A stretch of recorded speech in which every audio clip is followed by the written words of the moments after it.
Hello everyone, I welcome you back into another episode of the Fantasy Fans Talk, and I hope you guys are all doing well. Just a simple reminder, don't forget to subscribe to the channel, turn on your notifications so you don't miss out on anything that we shall be posting. So we are making this short video talking about Kevin De Bruyne and Jimmy Vadi, putting into consideration that KDB is out till the 21st of February and Jimmy Vadi is out until the 13th of February. So to start with, we are going to look at because Kevin De Bruyne is 11.9 million, and we are looking at a player who is worth that money, the same amount of money, that is Raheem Sterling, being 11.4 million. And when you check out Raheem Sterling, in his last 3 games, he has been able to produce some good points here and there, putting into consideration that he scored that free kick against Aston Villa. And right now, Man City is going to be having very nice fixtures playing against West Brom. I remember last time against West Brom, they really got a very hard time. But I guess this time around, Man City is getting back to their best, and they can easily win against West Brom. So if at all Sterling starts, because you all know how Pep does his things, he can always bench anyone apart from Kevin De Bruyne and the keeper. But if at all Raheem Sterling starts against West Brom, Sheffield and Burnley, he will be performing in one of those 2 games, I'm sure, very well. Because the other guy to look at is Bruno Fernandes. In case you don't have Bruno Fernandes, because Bruno Fernandes has been performing really very well, and Man U is now at their best. They are performing really very well. So having Bruno Fernandes is something very good. If you look at their next 3 games, they will be playing Sheffield, Arsenal and Southampton. Maybe Arsenal can give them a hard time there, but Man U has always beaten Arsenal. So still, but in case you don't have him, because a lot of managers out there have Bruno Fernandes, but he's also a very nice replacement in case you don't have you don't have Bruno Fernandes. The other person to look at is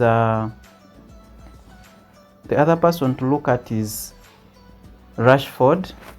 Yeah, Rashford is also having some good statistics, just that against his last game, he didn't manage to really participate. He only played for 5 minutes, getting him 1 point. And the game against Liverpool, he got a yellow card on top of failing to do anything else, so he got only 2 points.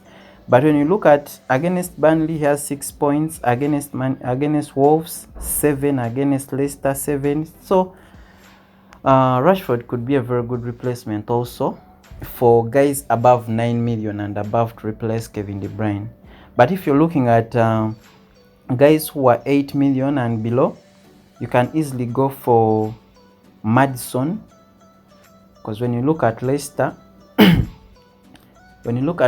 right now, their next 3 games are against Everton, Leeds and Fulham, and we all saw Maddison against playing his last 3 game weeks. He has been really very good, and I believe now that Jimmy Vadi is out, it will be more of the midfield that will be producing results.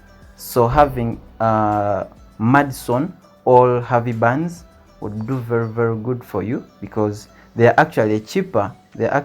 Since Kevin De Bruyne is 11.9. You can easily go for other guys below that price very easily. Then also we can talk about Grealish. He's going to play against Burnley, Southampton and West Ham. Grealish right now in the Premier League is one of the best creative midfielders. The problem is he doesn't really score that much, but then he's always involved somewhere. He's always in the play. He's always providing, and that's exactly what Kevin De Bruyne does, giving an assist and always being the best creator for that team. Yeah, but anyway, when you talk about KDB, that's something else. But Grealish also would do something very, very good for you in case you don't have him, because I believe a lot of managers also out there have Grealish on their team. I think that's all for the midfielders. If at all you have anyone else, you can try to put him in. The other guy, before actually we move on, the other guy is Gundogan in Man City. Yeah, when you look at Gundogan and his last 3 games, he has been really very, very good. Even right now, I've just been watching a game against his FA game, and he again made another assist there. So having him on your team is something very, very good. He could produce an assist, score a goal, and right now I think he's going to be the penalty taker now that KDB is out. So Gundogan would be actually very good because he's so cheap, 5.5 million, and he's always starting. At least in the midfield of Pep, he's one assured guy that he can always start. So when you look at also Jimmy Vadi, want to look at Jimmy Vadi and his best replacements. Yeah, another guy above 10 million, that's Harry Kane. Harry Kane 11.1 million. If at all you don't have Harry Kane, you can opt to go for Harry Kane to replace Jimmy Vardy. In case you had the two, I think that is very easy for you to do, because the other side you'll be having money left for you to go in for Harry Kane. When you look at Harry Kane, in his last 3 games, he has really produced nice results, also having double figures against Leeds, 8 against Fulham, and Sheffield 9 points. That's something very, very good. So I think for Jimmy Vardy, if at all you don't have Harry Kane, the replacement will not be so difficult for us, having Harry Kane there in case you don't have him, and also looking at his statistics. The other thing to also consider is he's playing against Liverpool at home. Liverpool is not at its best. We have seen Liverpool against Burnley at home, taking in a goal and failing to get back anything else.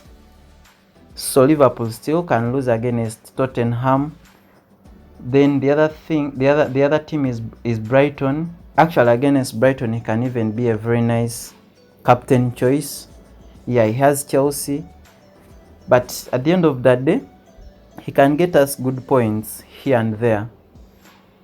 The other strikers to also look at is Antonio, now that he's back. And I said last time in my last video that he's the only striker that West Ham has of now that is really good, having sold Hala. We also Antonio against West Ham, against Burnley, and against West Brom. He put up nice performance, scoring a goal and getting 3 bonus points in this double game week.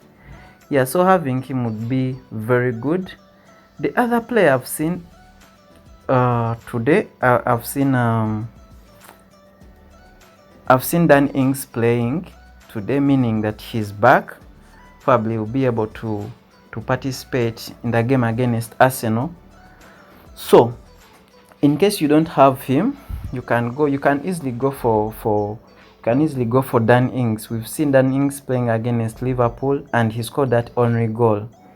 Yeah, so he'd also be a very good replacement. Maybe elsewhere you can look at Bamford in case you don't have him, but a lot of managers are already having Bamford. That's 49% selected. And then Adams as the other guy. But the bad thing with Adams, he has taken a lot of time minus scoring any goals. So it will be a little bit risky, but if you can take the risk, yeah, you can bring him in. You can also get Watkins for Aston Villa.